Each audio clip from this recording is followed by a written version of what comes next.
I'd been doing overnight shifts at Westfield Shopping Center for about 6 months. The pay was decent, the work was simple, just walk the corridors, check the doors, make sure nobody broke in. Most nights, nothing happened except the occasional raccoon in the food court. But that Tuesday in March changed everything. It was around 2 a.m. when I first noticed something off. I was doing my usual rounds when I heard footsteps echoing from the main concourse. Not unusual. Sometimes homeless people tried to sleep in the restrooms. But these footsteps had a rhythm to them, like someone was purposefully walking back and forth. I grabbed my flashlight and headed toward the sound. The mall after midnight is eerily quiet. All those bright store lights are off, leaving just the dim emergency lighting casting long shadows between the storefronts. As I rounded the corner near the fountain, I saw her, a woman in a red coat, walking slowly past the closed shops. Her back was to me, but something about her posture seemed wrong, too rigid, too deliberate. "Excuse me, ma'am," I called out. "The mall is closed." She stopped walking but didn't turn around. For a moment, we both stood there in silence. Then, without acknowledging me at all, she continued walking and disappeared around the far corner. I followed, but when I reached the spot where she'd gone, there was nothing. Just the locked entrance to Macy's and a dead-end corridor. No other exits, no place she could have gone. 20 minutes later, I was checking the loading docks when I saw the red coat again.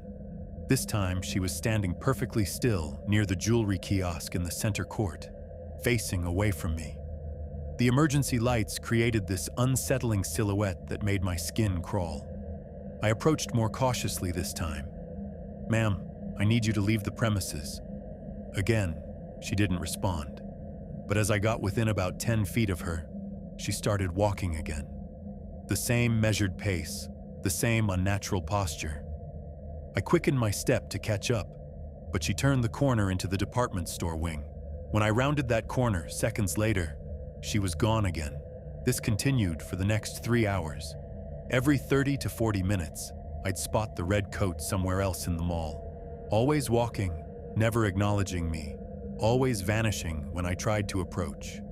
The security cameras showed nothing. I checked them obsessively. By 5 a.m., I was exhausted and on edge. That's when I found her one last time, standing directly in front of the main entrance. But now she was facing me. Even from across the concourse, I could see her pale face in the dim light. She stood there for maybe 30 seconds, completely motionless, staring right at me. Then she walked straight through the glass doors. Not around them, through them. I ran to the entrance and checked the doors. Still locked, no alarms triggered. The parking lot was empty except for my car. When my replacement arrived at 6 a.m., I didn't mention what I'd seen. How could I? But I turned in my resignation that morning. The weird part? I found out later that a woman in a red coat had died in that mall 15 years ago. A heart attack near the fountain during Christmas shopping. I still don't know if I was hallucinating from exhaustion or if I actually saw something that night. But I've never worked another overnight shift since.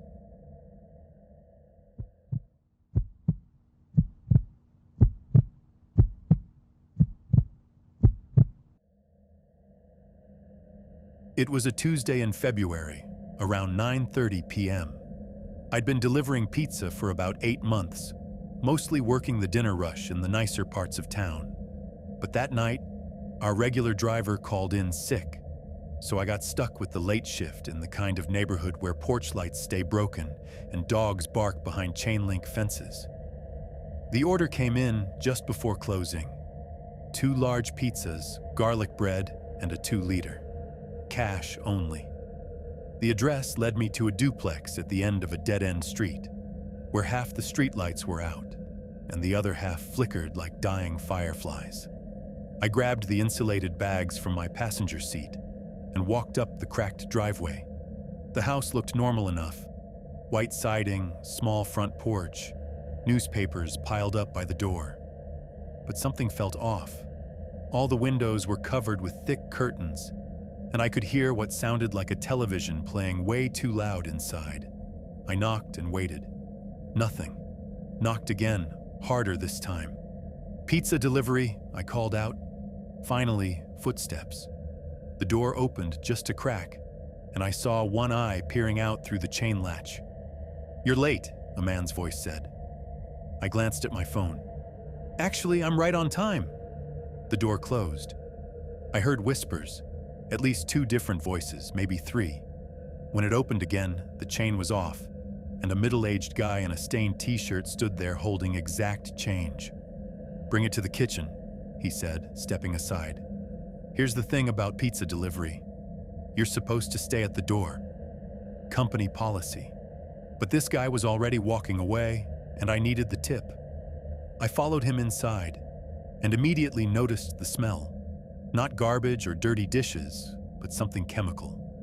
Sweet and sharp, like nail polish remover mixed with something else I couldn't place. The living room was dimmer than it should have been, with only one lamp casting weak yellow light. I could see someone sitting on the couch, but they didn't turn around. Just kept staring at the TV, which was showing some old sitcom with the volume cranked up. "Kitchen's back here," the man said, leading me down a narrow hallway. That's when I saw the second person. A woman standing in the kitchen doorway, arms crossed, watching me with this intense stare. She didn't say anything, just stepped aside to let us pass. The kitchen was small and cluttered. Dishes everywhere, empty bottles lined up on the counter, and that chemical smell was stronger here. The man pointed to the table and started counting out bills. $32.50, right? He said, but his hands were shaking slightly as he counted. I set the bags down and started pulling out the food. That's when I noticed the woman hadn't moved from the doorway. She was still just standing there, blocking my exit. And that's when I heard it. A fourth voice, coming from somewhere deeper in the house. Muffled, like someone talking through a closed door or tape. I looked at the man. He'd stopped counting and was staring at me now, his eyes suddenly alert in a way that made my stomach drop. "Actually," I said, grabbing the empty bags, "I just remembered I've got another delivery waiting in the car." I started toward the doorway, but the woman didn't move. "What's the rush?" she said, her voice flat. "Stay for a drink." I could still hear that muffled voice from the back of the house, and now it sounded more urgent, more desperate. "Thanks, but I really need to go," I said, and pushed past her into the hallway. Behind me, I heard the man say something to the woman in a low voice I couldn't make out. My heart was hammering as I walked quickly toward the front door, trying not to run, trying to act normal. I was almost to the door when I heard footsteps behind me. Fast ones. I didn't look back. I bolted outside, threw myself into my car, and locked the doors. Through the windshield, I could see the man standing in the doorway, just watching as I reversed out of the driveway. I drove straight to the police station and told them everything. They went to check on the house an hour later, but it was empty, completely cleaned out, like no one had ever lived there. I quit the pizza job the next week, found work at a coffee shop instead, day shifts only. But sometimes, late at night, I still think about that muffled voice from the back of the house, and I wonder if I should have done something different, or if someone else wasn't so lucky.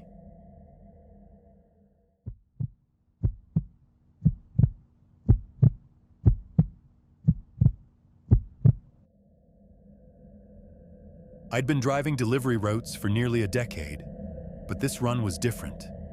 A last-minute emergency shipment to Phoenix meant driving straight through the night with a trailer full of medical equipment, the kind of cargo you don't want to be late with. Around 2 a.m., my bladder was screaming and my eyes were burning. That's when I saw the rest stop sign, barely visible in my headlights. Perfect timing. The parking lot was empty except for a single sedan near the back, engine running, headlights cutting through the desert darkness. Someone else taking a break, I figured. Inside the rest stop, the fluorescent lights hummed and flickered. The men's room was at the far end, past rows of empty vending machines. As I walked, my footsteps echoed strangely, like someone was matching my pace just behind me. I turned around, nothing. In the bathroom, I heard a car door slam outside, then another. Voices muffled but urgent. I finished quickly and headed back toward the entrance.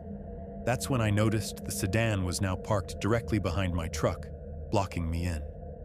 Through the grimy windows, I could see two figures standing between the vehicles. One was gesturing toward my trailer. The other kept looking toward the rest stop entrance. My hands started shaking as I pulled out my phone. No signal. I stayed inside, watching. After what felt like hours, but was probably 10 minutes, I heard my trailer door creak open. These weren't random travelers. They knew exactly what they were looking for. I crept toward the back exit, praying it wasn't locked. Behind me, I heard the front door open and footsteps entering the building. Heavy boots. Deliberate. The back door opened, thank God, and I slipped into the desert night. I could hear them inside now, searching, getting closer. I made it to a service road about half a mile away before I found cell signal. When the state police arrived an hour later, my truck was still there, empty. They never found the sedan or the medical equipment worth $200,000. The security cameras had been spray-painted black. The officer told me I was lucky, said they'd been tracking a crew hitting delivery trucks across 3 states. Always the same pattern. Isolated rest stops, late-night drivers, valuable cargo. I still drive nights sometimes, but I never stop at those lonely desert rest areas anymore.